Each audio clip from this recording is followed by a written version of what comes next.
हमारे इस YouTube channel के सेगमेंट फास्ट न्यूज में आप तमाम का इस्तकबाल है। इस वीडियो में आप देख सकते हैं कम मिनटों में बहुत ज्यादा खबरें। तो आइए शुरू करते हैं वीडियो को और देखते हैं आज की ताजा तरीन खबरें। हैदराबाद से वरंगल जाने वाली आरटीसी बस के ड्राइवर को पड़ा दिल का दौरा। तेलंगाना आरटीसी बस के ड्राइवर को उस वक्त अचानक दिल का दौरा पड़ा जब वो मुसाफिरों को लेकर जा रहा था।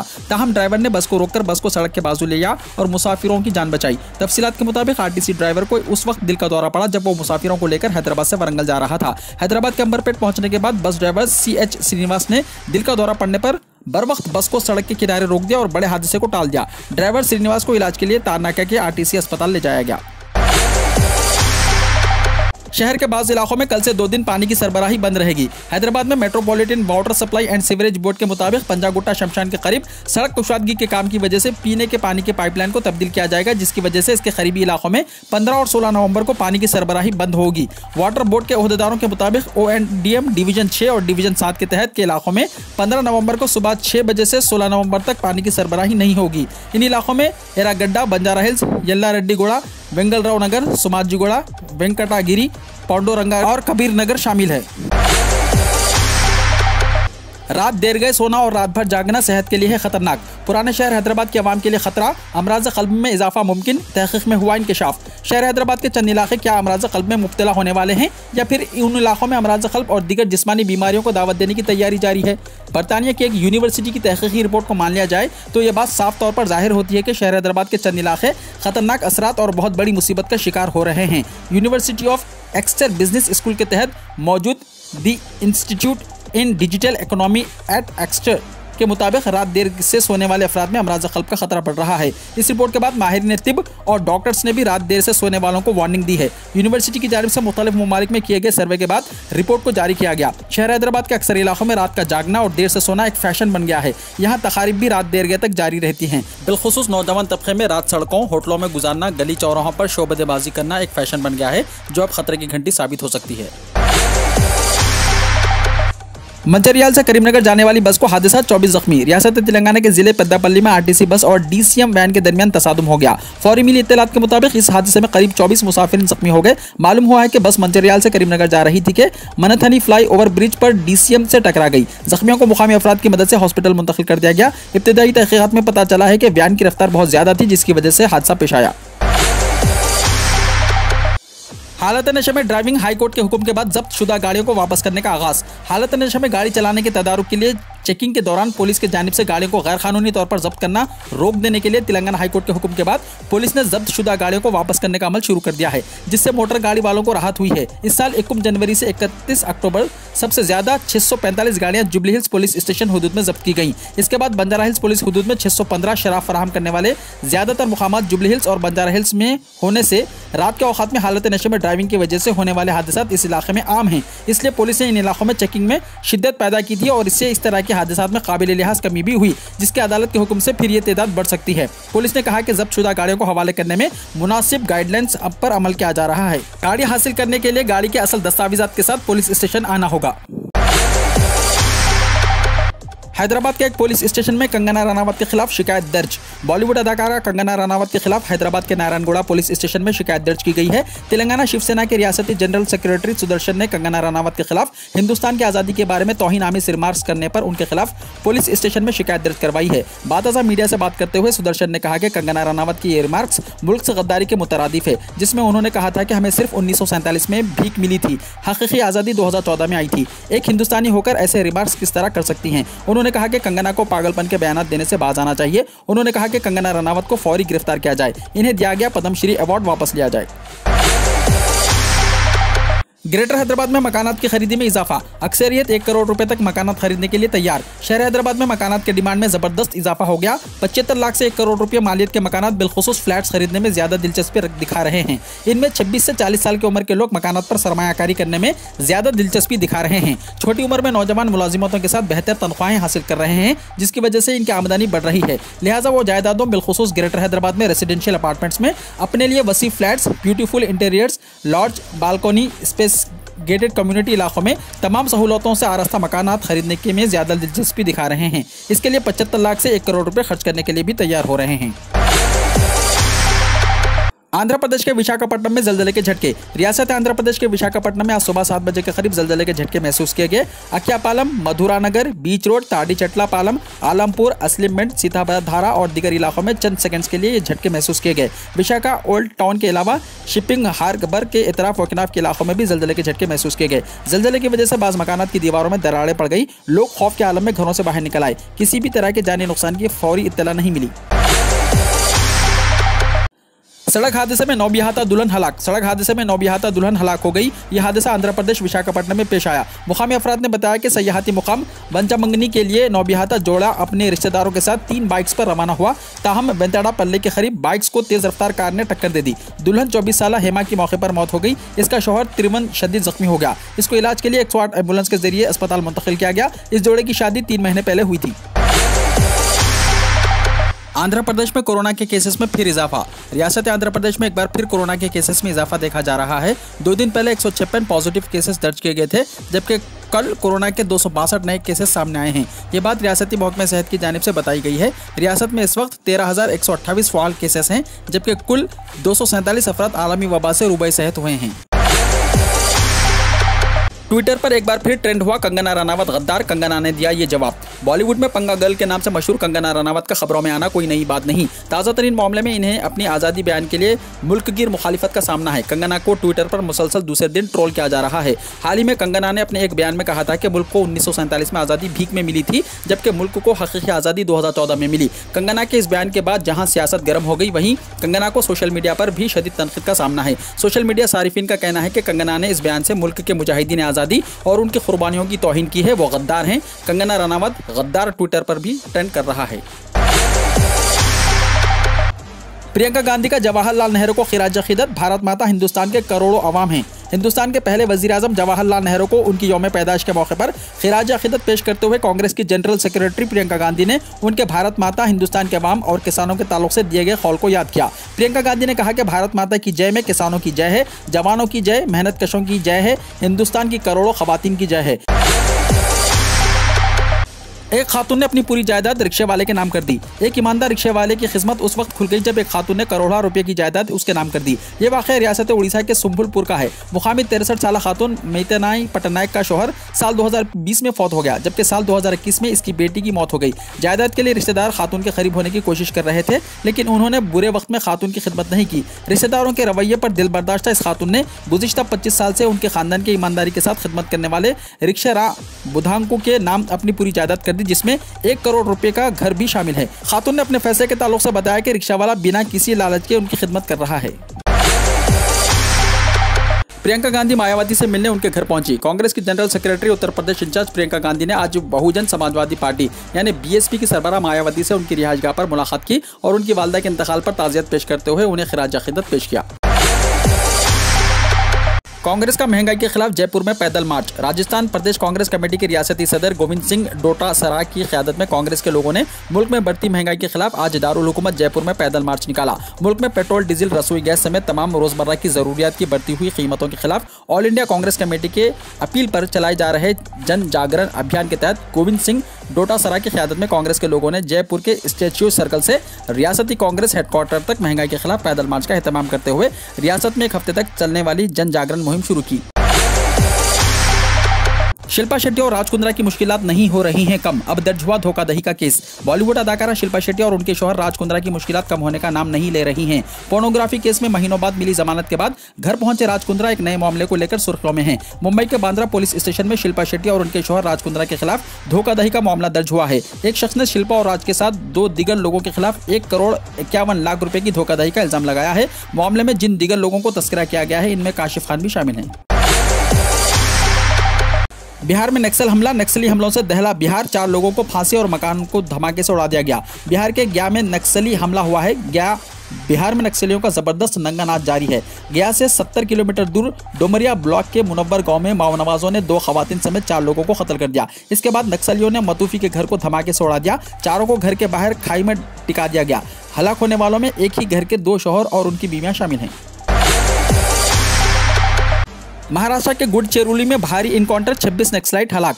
महाराष्ट्र के जिले गुडचिरोली में पेश आए एक इनकाउंटर में 26 नक्सलाइट हलाक हो गए हैं। डीएसपी अनिकेत गोयल ने बताया कि इनकाउंटर के मुकाम से 26 नक्सलाइट की नाशें बरामद की गई हैं। उन्होंने बताया कि फायरिंग का तबादला उस वक्त पेश आया जब जंगल में पुलिस कमांडो की टीम तलाशी कार्रवाई में मसरूफ थी। भीमाकोरे गाँव केस का मुलजिम मुलंद तेलमंडे की भी मारे जाने का अंदेशा है। इस कार्रवाई के दौरान 4 पुलिस मुलाजिमीन भी शदीद तौर पर जख्मी हुए हैं, जिन्हें हेलीकॉप्टर के जरिए इलाज के लिए नागपुर मुंतकिल किया गया। जौनपुर में खाद की 9 दुकानों के लाइसेंस मुअत्तल। खाद की गैरकानूनी स्टोरेज और कालाबाजारी को रोकने और किसानों को क्वालिटी वाली खाद की दस्तयाबी के लिए चलाई जा रही खुसूसी मुहिम के तहत जौनपुर में कवानीन की खिलाफ वर्जी करने की पादाश में 9 खाद की दुकानों के लाइसेंस मुअत्तल कर दिए गए हैं। जिले ज़राई अफसर के सिंह ने इतवार को बताया कि हुकूमत की हिदायत पर चलाई जा रही मुहिम के तहत जांच में POS मशीन से फरोख्त न करने और 3 महीने से खाद ना फरोख्त करने वाले 9 दुकानदारों के खिलाफ खाद कंट्रोल एक्ट 1985 के तहत कार्रवाई की गई है। दिल्ली में रसोई गैस सिलेंडर फटने से 18 अफराद जख्मी। कौमी दारुल हुकूमत नई दिल्ली के आजादपुर में इतवार को रसोई गैस सिलेंडर फटने से 18 अफराद जख्मी हो गए। इनमें से एक की हालत नाजुक बनी हुई है। दिल्ली फायर सर्विस के डायरेक्टर अतुल गर्ग ने बताया कि यह हादसा आजादपुर न्यू सब्जी मंडी के करीब लालबाग की कच्ची आबादी में पेश आया। यहाँ 25 गज के मकान में मुबैना तौर पर गैर कानूनी सिलेंडर गैस भरने के दौरान आग लग गई है। आग लगने के बाद कई करीबी मकान धमाके की जद में आ गए। दीवार गिरने से मकान के मलबे तले दबकर कई अफराद जख्मी हो गए। उन्होंने कहा कि वाक़े की इत्तला मिलते ही फायर ब्रिगेड की गाड़ियां मौके पर भेज दी गई हैं। 3 फायर ब्रिगेड की गाड़ियों की मदद से फायर ब्रिगेड एहलकारों ने काफी मशक्कत के बाद आग पर काबू पाया। उन्होंने बताया कि जख्मियों को जहांगीरपुरी बाबू जगजीवन राम मेमोरियल अस्पताल मुंतकिल कर दिया गया है। एक शदीद जख्मी डॉक्टर राम मनोहर लोहिया अस्पताल में जेर इलाज है। पुलिस मामले की तफ्तीश कर रही है। कश्मीर पुलिस ने गरीब बुजुर्ग की लौटाई मुस्कान। SSP ने अपनी जेब से दिए 1 लाख रुपये। SSP श्रीनगर संदीप चौधरी ने बहुदिल गदल श्रीनगर के एक शख्स को 1 लाख रुपये अपनी जेब से देकर एक नई मिसाल कायम की है, जिसकी यहां इस रकम की चोरी हुई थी। बरसों से बहूरी गदल श्रीनगर में चने बेचकर अपना पेट पालने वाले 90 साला अब्दुल रहमान का कहना है कि उन्होंने अपने कफन दफन के लिए बरसों से यह रकम जमा की थी, लेकिन चोर ने रात में घर में घुसकर यह रकम लूट ली। अब्दुल रहमान के मुताबिक जो रुपये उसने कफन दफन के लिए जमा किए थे वो चोर लूट कर ले गए। पुलिस ने चोरी का केस दर्ज किया, लेकिन जब यह खबर SSP श्रीनगर तक पहुंची तो उन्होंने चोर का पता लगाने और रकम बरामद करने तक अपनी जेब से अब्दुल रहमान को 1 लाख रुपये देने का फैसला किया।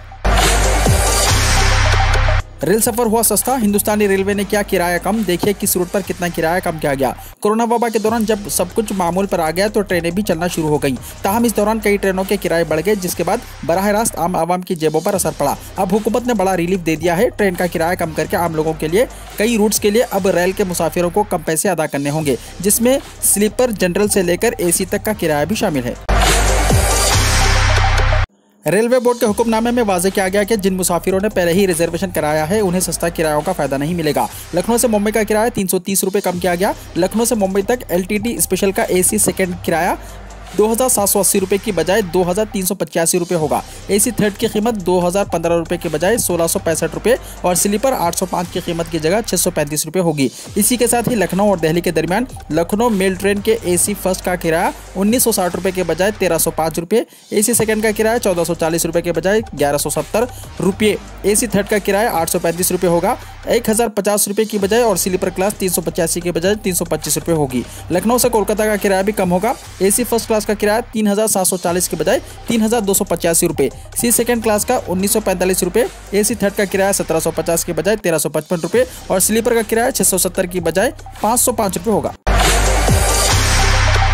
सहारा इंडिया के एजेंट ने खुदकुशी कर ली। सहारा इंडिया में लोगों का खून और पसीना जमा है। इन्हें वापस लाने का दबाव एजेंट पर शदीद है। एजेंट अब आवाम का दबाव बर्दाश्त करने के काबिल नहीं रहे। यही वजह है कि सहारा इंडिया के दफ्तर में हर रोज हंगामा होता है। ऐसा ही एक मामले में दबाव में आकर सहारा इंडिया के एजेंट गणेश नोनिया ने फांसी लगाकर खुदकुशी कर ली।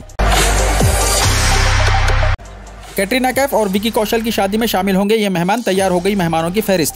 विकी कौशल और कैटरीना कैफ इन दोनों अपनी फिल्मों से ज्यादा अपनी शादी को लेकर सुर्खियों में हैं। दोनों आइंदा महीने यानी दिसंबर में शादी के बंधन में बंधने जा रहे हैं। कैटरीना कैफ, विकी कौशल दोनों फैमिली और दोस्तों की मौजूदगी में राजस्थान में रॉयल वेडिंग करने वाले हैं। दोनों की शादी को लेकर अब तक कई खबरें आ चुकी हैं। विकी कौशल, कैटरीना कैफ भले ही अपनी शादी और लव लाइफ को लेकर खामोश अख्तियार की हुई हैं, लेकिन अपने इस खास दिन को फैमिली के आशीर्वाद और दोस्तों की मौजूदगी में वो खास बनाने वाले हैं। कैटरीना कैफ और विकी कौशल राजस्थान के सवाई माधोपुर जिले के सेंस फोर्ट होटल में शादी के बंधन में बंधने वाले हैं। शादी का जश्न 7-12 दिसंबर तक चलने वाला है। शादी के लिए होटल में बुकिंग हो चुकी है, हालांकि अभी इसका बाज़ाब्ता ऐलान होना बाकी है। भारत में इंटरनेट इस्तेमाल करने वालों की तादाद 47%, 4 सालों में स्मार्टफोन इस्तेमाल करने वालों की तादाद में 40% का इजाफा। फिलहाल भारत में इंटरनेट इस्तेमाल करने वालों की तादाद 47% तक पहुंच गई है। मुल्क में 15 साल से ज्यादा उम्र के इंटरनेट सारिफिन की तादाद 2017 में 19% थी, जो बढ़कर 2021 तक 47% हो गई है। दिल्ली के 72%, महाराष्ट्र 55%, तमिलनाडु 53% और आसाम 37% के साथ सबसे आगे हैं। पालघर किले को सयाहों की आमद और रफ्त के लिए खोलने का मुतालिबा। कोरोना इन्फेक्शन की शरह में कमी के साथ ही मुल्क के सयाहती मुकामात को कोरोना गाइडलाइन के तहत सयाहों के लिए खोल दिया गया, लेकिन पालघर के तारीखी आशिरी किले में अब भी सयाहों की नकलो हरकत पर पाबंदी है, जिसकी वजह से मुकामी कबाइलियों की रोजी रोटी मुतासिर हो रही है। यहाँ आने वाले सयाह से जिनका रोजगार चलता था, ऐसे लोग रोटी को तरस रहे हैं। आशिरी एक मशहूर किला है जो पालघर जिले में 1680 फीट की बुलंदी पर वाक़ है। यहाँ के आसपास के देहातियों में बड़ी तादाद में कबाइली रहते हैं। किले से दिलकश नज़ारे की वजह से ये कोहे पैमाओं और सयाहों को अपनी तरफ मुतवज्जो करता है, लेकिन कोरोना के बढ़ते हुए इन्फेक्शन के बाद इससे सयाहों के लिए बंद कर दिया गया था। मुकामी बाशिंदे मोहन रबात ने कहा कि जिस तरह रियासत और जिले में सयाहती मुकामात पर से पाबंदी हटाई गई है, इसी तरह आशिरी किले पर से भी पाबंदी हटाई जाए। नाबालिग की लाश रेल ट्रैक पर मिली, पुलिस जांच में मसरूफ। शहर के विद्यार्थी नगर में रहने वाले एक नाबालिग की लाश ट्रैक पर पड़ी मिली। वो हफ्ता रात 8 बजे से घर से गायब था। देर रात उसके रिश्तेदारों ने कोतवाली में गुमशुदगी दर्ज कराई थी। हफ्ता इतवार की रात 2 बजे पुलिस को नाबालिग की लाश शुक्ला कॉलोनी में रेलवे ट्रैक पर पड़ी मिली। विद्यार्थी नगर में रहने वाले निरंजन कोरी मजदूरी का काम करता है। उनके 4 बच्चे थे, एक बेटी और 3 बेटे। उनकी बेटी की शादी हो चुकी है। सबसे बड़े बेटे की मौत 2 साल पहले हो चुकी है। उनका बेटा दीपक 9वीं क्लास का तालिब इल्म था। हफ्ते को रात 8 बजे वो घर से कहीं चला गया। घर वालों ने उसे इधर उधर तलाश किया, लेकिन वो नहीं मिला। ग्लोबल वार्मिंग कोरोना से ज्यादा खतरनाक। बरतानिया के चीफ साइंटिफिक एडवाइजर पैट्रिक वंसन ने माहौलियाती आलूदगी को आलमी वबा कोरोना वायरस से ज्यादा खतरनाक करार देते हुए कहा कि कोरोना वायरस आइंदा 2-4 साल का खतरा है, मगर आलमी हिद्दत के लिए आइंदा 100 साल खतरे को नजरअंदाज नहीं किया जा सकता। ग्लासगो में COP26 सरबराही कॉन्फ्रेंस में मुतनब्बह करते हुए सर पैट्रिक वॉनसन ने दावा किया कि अगर सूरत हाल में तब्दीली ना लाई गई तो ग्लोबल वार्मिंग वबाई मर्ज से ज्यादा लोगों की जान ले लेगी। कोरोना वायरस का मसला आइंदा चंद साल से आगे का नहीं, मगर आबो हवा एक बड़ा मसला है।